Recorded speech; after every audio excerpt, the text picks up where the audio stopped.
बहुत समय पहले की बात है। एक राज्य में एक राजा का राज्य था। वह अक्सर सोचा करता था कि मैं राजा क्यों बना। एक दिन इस प्रश्न का उत्तर प्राप्त करने उसने अपने राज्य के बड़े बड़े ज्योतिषियों को आमंत्रित किया। ज्योतिषियों के दरबार में उपस्थित होने पर राजा ने यह प्रश्न उनके सामने रखा। जिस समय मेरा जन्म हुआ, ठीक उसी समय कई अन्य लोगों का भी जन्म हुआ होगा।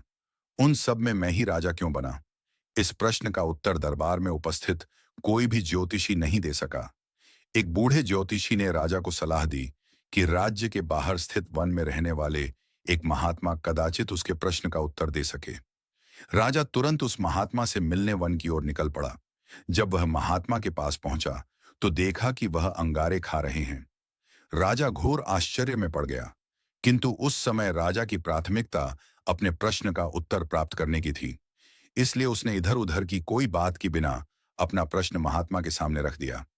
प्रश्न सुन, महात्मा ने कहा, राजन, इस समय में भूख से बेहाल हूं। मैं तुम्हारे प्रश्न का उत्तर नहीं दे सकता।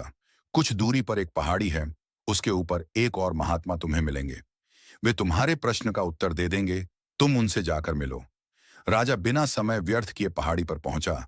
वहां भी उसके आश्चर्य की सीमा नहीं रही जब उसने देखा कि वहां वह महात्मा चिमटे से नोच नोच कर अपना ही मांस खा रहा है। राजा ने उनके समक्ष भी वही प्रश्न दोहराया। प्रश्न सुनकर महात्मा बोले, राजन, मैं तुम्हारे प्रश्न का उत्तर नहीं दे सकता। मैं भूख से तड़प रहा हूं। इस पहाड़ी के नीचे एक गांव है। वहां 5 वर्ष का एक बालक रहता है। वह कुछ ही देर में मरने वाला है। तुम उसकी मृत्यु से पहले उससे अपने प्रश्न का उत्तर प्राप्त कर लो। राजा गांव में जाकर उस बालक से मिला। वह बालक मरने की कगार पर था। राजा का प्रश्न सुन वह हंसने लगा।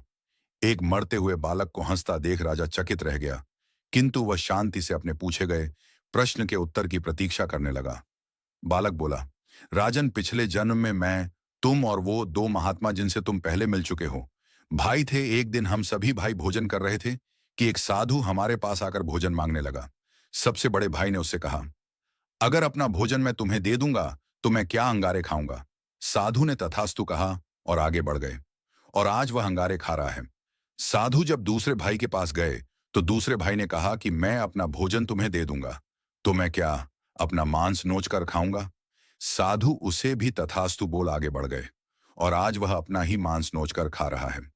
साधु ने जब मुझसे भोजन मांगा तो मैंने कहा कि अगर मैं तुम्हें अपना भोजन दे दूं तो क्या मैं भूखा मरूं? भूखे साधु ने मुझे भी तथास्तु कहा और आज मैं मरने की कगार पर हूं, किंतु तुमने दया दिखाते हुए उस भूखे साधु को अपना भोजन दे दिया, जिससे खुश हो। साधु ने तुम्हें राजा बनने का आशीर्वाद दिया। उस पुण्य का ही प्रताप है कि इस जन्म में तुम राजा बने। इतना कहकर बालक मृत्यु को प्राप्त हो गया।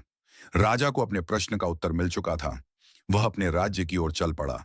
निष्कर्ष, अच्छे कर्म का अच्छा फल मिलता है, इसलिए सदा सत्कर्म करो और जहां तक संभव हो दूसरों की सहायता करो।